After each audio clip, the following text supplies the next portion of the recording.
If the person is entrepreneurial and they ask me this question, I always tell them, you've got to take care of your kids, you got to pay the bills. And I said, but, tell me when you work. And they tell me, well, I work, 9 to 5 or 8 to 5 and I'm exhausted and everything else. I said, well, what are you doing with the other 8 hours?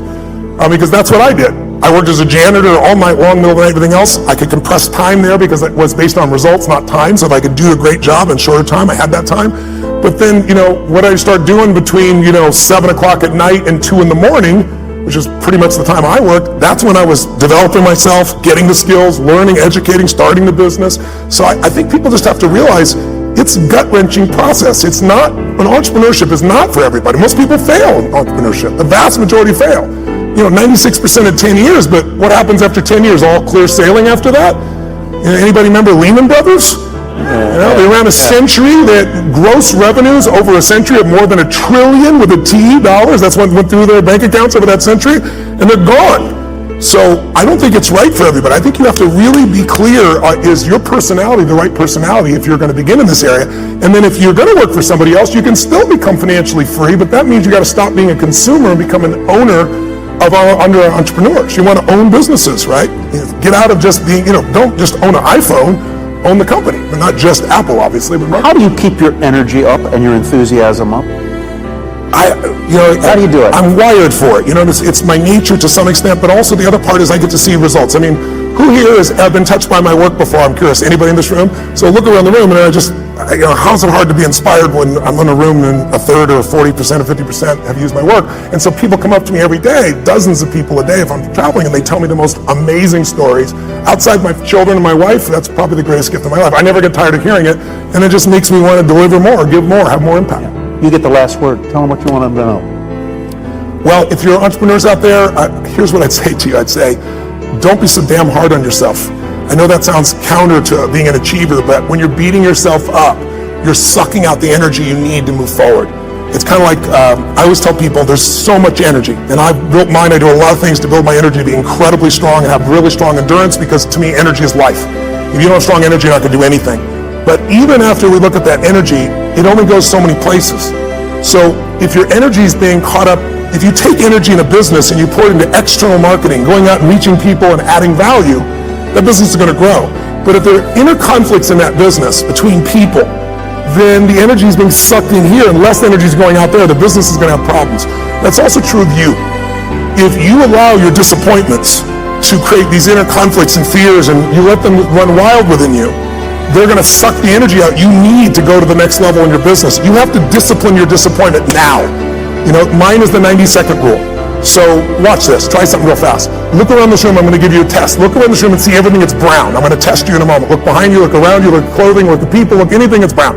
Brown, brown, brown, brown. Coordinate your mind. Close your eyes. Now, with your eyes closed, tell me everything you saw just now that was red. If you see more brown than red, say I. Open your eyes, look for red now. Really look for red. Look for it anywhere you can find it. Look around you, look beside you, look at the front, the back. How many found more red this time? Raise your hand if you did. Say I. Why did you find more red this time? Because you told me to. Seek and ye shall find. But here's what's amazing. Seek and you shall find even if it's not there. I'll prove it to you. How many saw beige shit, called it brown just to feel successful? How many saw burgundy, called it red just to count more pieces? So if you think you're a jerk or someone else is a jerk, you're going to color it. You're going to change it. You're going to find the jerkiness in them. You're going to find the jerk in you. It's really important that you manage your mental and emotional state, because you are the business. If you are the leader, your responsibility, your job, your opportunity, your privilege is to be able to truly lead. And you cannot lead if you're living in fear. You cannot lead in a place of constant uncertainty. We all have uncertainty at times. But if you watch an athlete go out to shoot a free throw, or a kicker in the NFL to go kick the ball, how many have ever seen that person, they're about to kick it, they're about to shoot it, and you go, they're going to miss it, and you know they're going to miss it. Who's experienced this before?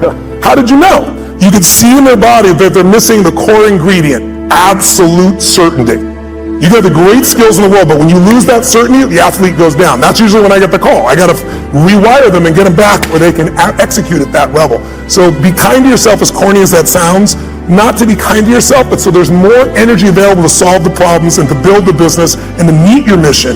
Because the time you're beating yourself up, you're trying to prove to yourself you really care, but meanwhile what you're doing is sucking the energy out of your growth. I had somebody who embezzled some money when I was a tiny company. Like one of the companies was $3 million. And the guy embezzled $250,000, and I was $758,000 in debt and thought I was in profit. And in those days, everybody told me I'd have to go bankrupt. And I remember I was just like so angry. There's so much anger because my business was like my child. This guy tried to kill my child, you know. So I was chasing him into Mexico so I could beat the hell out of him and put him in prison. And then I realized in the middle of this stuff, I got to let go of this because while I'm busy being angry and pissed off, the business is going to go under. I'm chasing birds. What am I going to do when I get to the bird? I got to focus on how to add the value. And so take your energy. That's all you have in this life. And invest it in the things you love. So you've got to handle the negative. Here's what part of it is. It's called the Great War Between Good and Evil. Mr. Reynolds and I are working on a new book this year called The Great War Between Good and Evil. And there is a war on. The minute you were born, you got involved in the war between good and evil, between darkness and light, between negative and positive, between evil and good, between tyranny and democracy, between weeds and human activity. I mean, the war is on. If democracy sleeps, guess who never sleeps? Tyranny. In the absence of light, guess what's automatic? Darkness. If good does not arouse itself and become active, guess what moves in? Evil. It's a war. A mental war, a physical war, a financial war, between enterprise and ease, between accomplishment and failure. It's a war. That's why there's an Old Testament phrase that gives the best advice for human activity when it says, 6 days labor, 1 day rest. Now, I'm sure we've taken that to mean, don't work all 7 days, take one off. Here's what it also means, only take one off. Or you're liable to lose the war. Now, we've got it down to 5 and 2, and maybe that's not too dangerous. I don't know.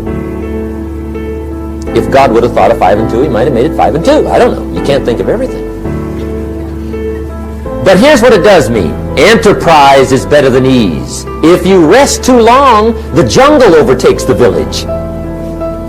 Now, here's the good news about the war between good and evil. Evil is no match for good, but good must be active. Weeds are no match for human activity, but if you stand still, how far in will they come? All the way. They'll grow right up around your shoes. But if you get busy, how far back can you take them? As far as you wish. They're no match, but you must be active. That's why the 6 and 1. Make sure you're not losing the war by taking off too much. Guess what the average years are after retirement? 6. 6. Which means don't retire. Your chances are too slim. Okay. The war between good and evil, the weeds. You got to make sure you recognize the negative, handle it, deal with it, and then go on. Let's make a list of the diseases of attitude that can wreck all your chances to do well. One of the words that destroys everything is called neglect. Neglect. And I found this out. A week of neglect could cost you a year of repair. It isn't worth it. So what to be on the lookout for? Here's the list. If you were making it, you'd have the same list I've got. Right? We're not covering anything new tonight. This is a reminding session, not a teaching session. But it doesn't hurt to go over it again. Here's the list. Attitude diseases. Number 1 is indifference. The shrug of the shoulder. The guy's not even concerned. He's just drifting. This is called the mild approach to life. A disease known as mildness.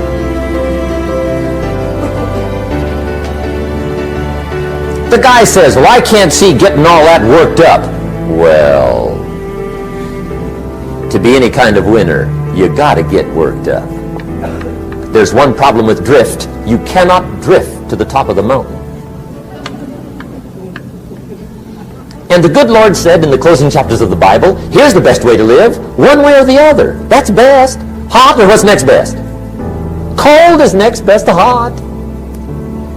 Not the half-baked middle, lukewarm, not too hot, not too cold. What a sad way to live. I think what it means is pick a direction and go with everything you got. Just pick one and go. Somebody says, yeah, but what if it's the wrong direction? You'll find out quicker. It won't take you 25 years to wake up and say, oh no, I've been walking the wrong road. I told my staff the other day, next best to prosperity is adversity. If one doesn't get you, pray for the other. We all do better from one of two reasons, inspiration or desperation. And I don't wish anything bad on you tonight, but if you're not inspired, I hope a wagon comes down your rut.